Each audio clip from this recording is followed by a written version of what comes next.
Olá, me chamo Jefferson e hoje a gente vai ver qual a influência da gravidade em competições esportivas. Será que tem influência, né? Ou não tem?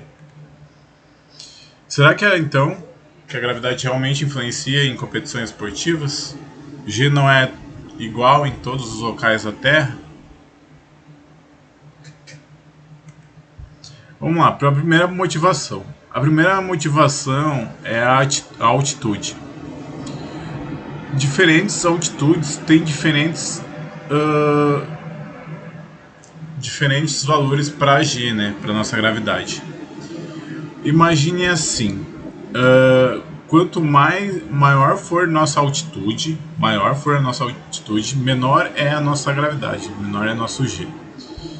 Vai ter um momento que a gente vai ter tão alto que nosso G é praticamente zero. A gente vai estar tão longe da Terra que a gente não vai sentir mais a gravidade dela, a atração dela. E quanto mais perto a gente estiver do centro da Terra, maior vai ser nossa gravidade. Por exemplo, o G no Rio de Janeiro é bem maior que em La Paz, porque La Paz está bem acima do Rio de Janeiro. Vamos lá, para a segunda motivação. E a segunda motivação é a latitude. Como a Terra não é uma esfera perfeita, diferentes latitudes vão ter diferentes valores para G. Por exemplo, ali no norte do Brasil, que é latitude zero, tem um G de 9,78. Mas lá nos Estados Unidos, que tem uma latitude de aproximadamente 30, o G é um pouquinho maior. Vamos ver um exemplo. Vamos considerar um arremesso de peso a uma determinada velocidade inicial, pode ser 15 metros por segundo, e num certo ângulo de lançamento, pode ser 45 graus. E vamos ver como que vai variar os alcances obtidos, modificando então nossas latitudes e altitudes, e usando a tabela que a gente vai estar, que a gente sabe os Gs. E qual será que vai ser os alcances? A gente vai estar aqui utilizando a aula da Bruna e as equações que ela mostrou lá, ok? Então vamos para o primeiro exemplo de latitude zero. Aqui a gente tem que o nosso V0 é 15 metros por segundo e aqui a gente vai ter nosso peso e o nosso homem arremessando, certo? Vamos separar em componentes, V0Y, V0X, aqui está nosso V0 e nosso ângulo de 45 graus com V0X. Para a gente saber as componentes, a gente vai ter que fazer o cosseno e o seno. E aí o V0Y vai dar o cosseno desse ângulo aqui, porque está aqui, né?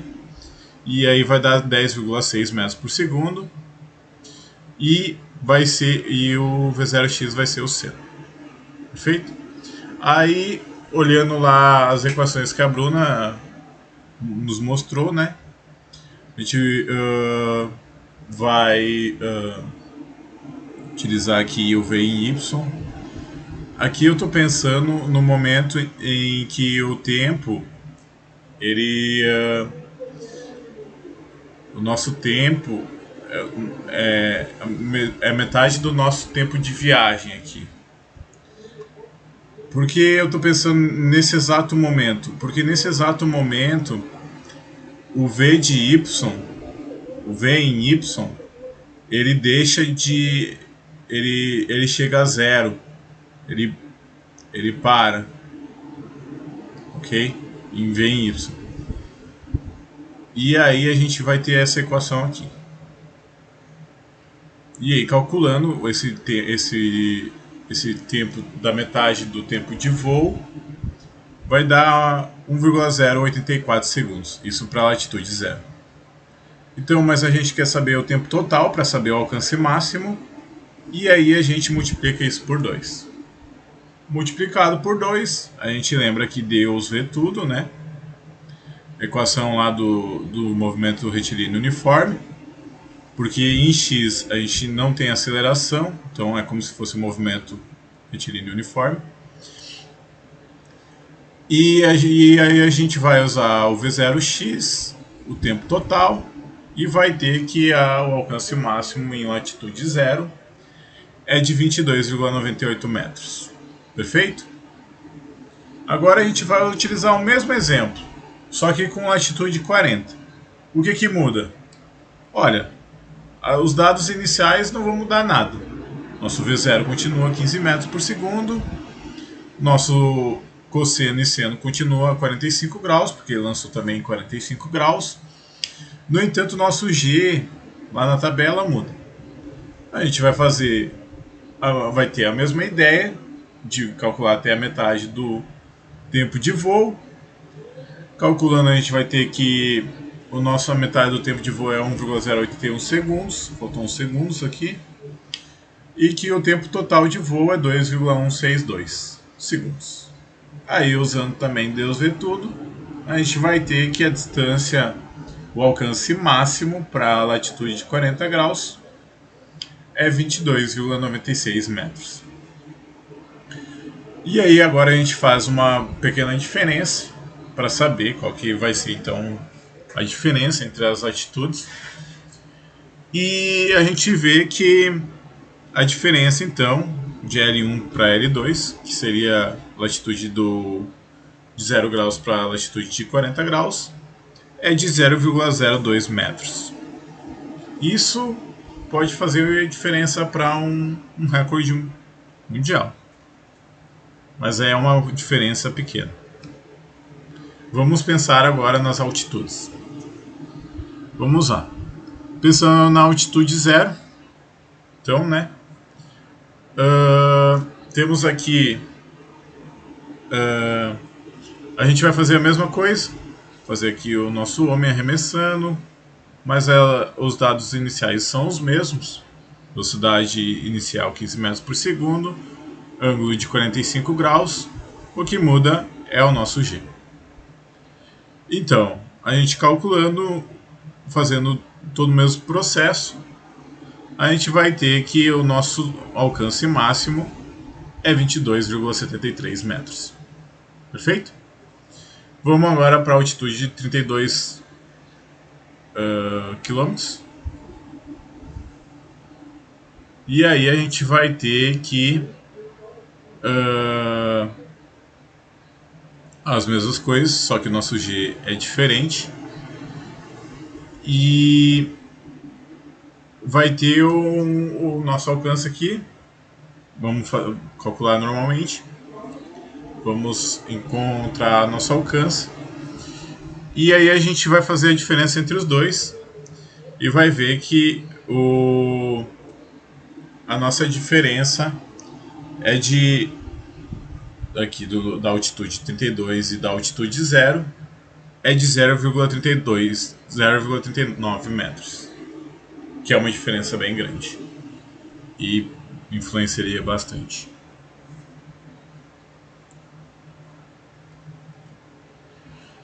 Bom, só para dar uma passada assim por cima, vamos considerar a pessoa arremessando a 15 metros por segundo novamente, o peso, né?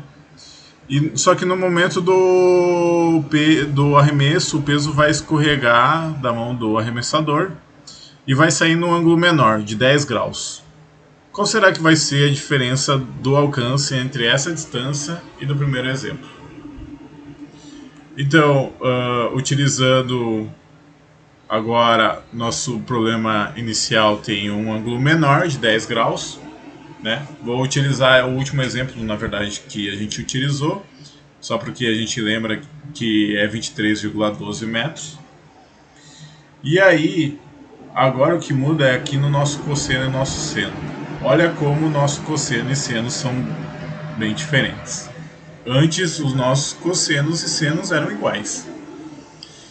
E aí, agora tem que tomar cuidado. Ó, V0y aqui, então 14,77. O G vai ser o mesmo que na altitude de 32. E aí, fazendo os cálculos, a gente vai ter que o tempo de voo é 3,04 segundos. Total, né? E depois, fazendo o Deus é tudo, agora vem o V0x, 2,064. E a gente vai ter que nosso alcance máximo é 7,91. E agora a gente vê uma diferença exorbitante quando a gente quando o ângulo é muito diferente. A gente vê que a diferença do ângulo de 45 graus é o triplo do ângulo de 10 graus. Isso porque o cosseno de 10 é praticamente 1 e o seno é praticamente 0. E o seno vai acabar puxando muito para baixo o nosso valor, nosso alcance máximo. Ah, professor, então usa um ângulo alto, um ângulo grande para a gente poder ter um valor maior. Então vamos ver com um ângulo de 80 graus. E aí fazendo o ângulo de 80 graus, opa, aqui tem uma errata, coloquei 10, mas é 80. O cosseno vai ser pequeno e o seno vai ser grande. E então, quando a gente calcular aqui, a gente vai ver que a gente tem um tempo muito pequeno de voo. E o nosso alcance máximo é praticamente o mesmo que o de 10 graus. E aí, se a gente parar para pensar, se fosse um ângulo de 90 graus, 90 graus significa que você jogou só para cima. O nosso alcance máximo vai ser 0, porque ele vai cair exatamente no mesmo local que você jogou, porque você jogou só para cima. O cosseno de 90 graus é 0, e isso vai zerar aqui, aí vai zerar o nosso tempo, vai zerar tudo, vai acabar zerando tudo. E aí, sua opinião mudou ou continuou a mesma aqui no início da aula?